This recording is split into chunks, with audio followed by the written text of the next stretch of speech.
इस लेक्चर में हम CSS के यूनिट्स के बारे में पढ़ेंगे। तो आइए सबसे पहले यहाँ पे हम कुछ टेक्स्ट लिखते हैं। CSS यूनिट्स, और यूनिट्स में हमारे पास रिलेटिव यूनिट्स। जैसे कि हमने प्रीवियस वीडियो में देखा था कि रिलेटिव यूनिट्स में बहुत सारे यूनिट्स हैं, जिनमें से हमने EM और परसेंटेज को डिस्कस करना है। तो यहाँ पे मैं एक पैराग्राफ लिखता हूँ।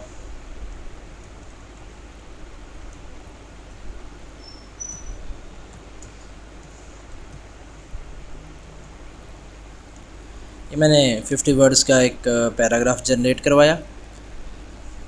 आइए इस पे हम कोई CSS के ज़रिए स्टाइल लगाते हैं। स्टाइल और SP को कोई भी आप क्लास दे सकते हैं। Class is equal to P1 first paragraph P1। अब इस P1 का एक मखसूस साइज़ होगा। अगर इसको मैं सेव करूं और ब्राउज़र पे देखूं तो नॉर्मली मेरे पास सामने ये एक साइज़ डिस्प्ले हो रहा है। हाँ, इसको थोड़ा मैं जूम करके देख लेता हूँ।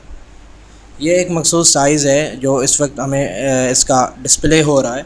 हम अपनी मर्ज़ी का फ़ॉन्ट साइज़ भी लगाना चाहते हैं, तो ये साइज़ जो है इसको हम कहते हैं ये CSS यूनिट्स हैं। इसमें हम रिलेटिव वाले यूनिट यूज़ करेंगे। इस वक्त अगर मैं इसको कहूँ फ़ॉन्ट साइज़ 1 EM, हमने EM एक यूनिट जो फर्स्ट हमारी यूनिट है वो EM है। EM से कुछ ख़ास वर्ड तो नहीं बनता। कुछ लोग इससे कुछ वर्ड्स बनाते हैं, लेकिन इससे कुछ भी नहीं बनता। EM जस्ट EM ही है। फ़ॉन्ट का साइज़ 1 EM किया और पेज को रिफ़्रेश किया तो आप देखेंगे नॉर्मल कोई भी इस पर इफ़ेक्ट नहीं पड़ा। हाँ, अगर मैं 1 के बजाय 1.5 EM करता हूँ और इसको पेज को रिफ़्रेश करता हूँ तो आप देखें फ़ॉन्ट का साइज़ जो है वो 1.5 गुना हो गया। मतलब 1 EM का मतलब नॉर्मल फ़ॉन्ट साइज़। करंटली जितना साइज़ आ रहा है वो 1 EM है। तो उसको अगर आप डबल करना चाहते हैं तो आप 2 EM लिख दें, मतलब डबल साइज़ हो जाएगा। ये देखें डबल। और इसी तरह आप 5 EM लिख दें तो 5 गुना साइज़ हो जाएगा। ये देखें। और इसी तरह आप अगर 0.5 EM लिखते हैं तो मतलब नॉर्मल फ़ॉन्ट साइज़ जो आ रहा है उसका भी हाफ 1 EM।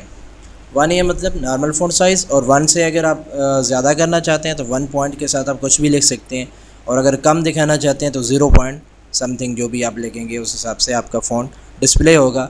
ये वाले यूनिट जो है वो EM है। इसी तरह अगर मैं इसको कमेंट कर दूं यहाँ से,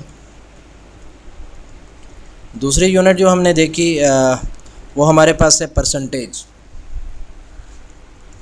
font size 100%। 100% is equal to 1 EM। मतलब 1 EM में जितना साइज़ होता है वही 100% होता है। मतलब जो किसी भी टेक्स्ट का जो साइज़ डिस्प्ले हो रहा है उसको हम 1 EM भी कह सकते हैं और उसको 100% भी कह सकते हैं। अभी अगर आप पेज रिफ़्रेश करें तो ये आपको नॉर्मल फ़ॉन्ट साइज़ जो कि 1 EM की इक्वल था ये वो वाला है।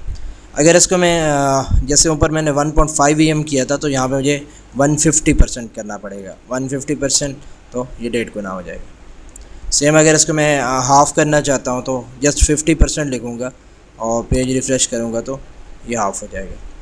मतलब ये कि अगर आप 1 EM लिखते हैं और 100% लिखते हैं तो दोनों एक ही बातें हैं। तो ये दोनों जो साइज़ेस थे वो रिलेटिव थे।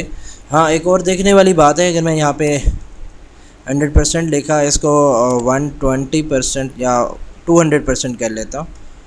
P1 का साइज़ मैंने 200% किया और यहाँ पे H1 मेरे पास है, इसको डायरेक्ट मैं टैग नेम से स्टाइल देता हूँ। Font size 150%। अब देखिए ये 200% है, ये ज़्यादा है, और 150% ये कम है। लेकिन मैं पेज को रिफ़्रेश करता हूँ यहाँ पे तो आप देखें कि ये मेरे पास नीचे साइज़ आ रहा है, ये ऊपर वाला साइज़ आ रहा है।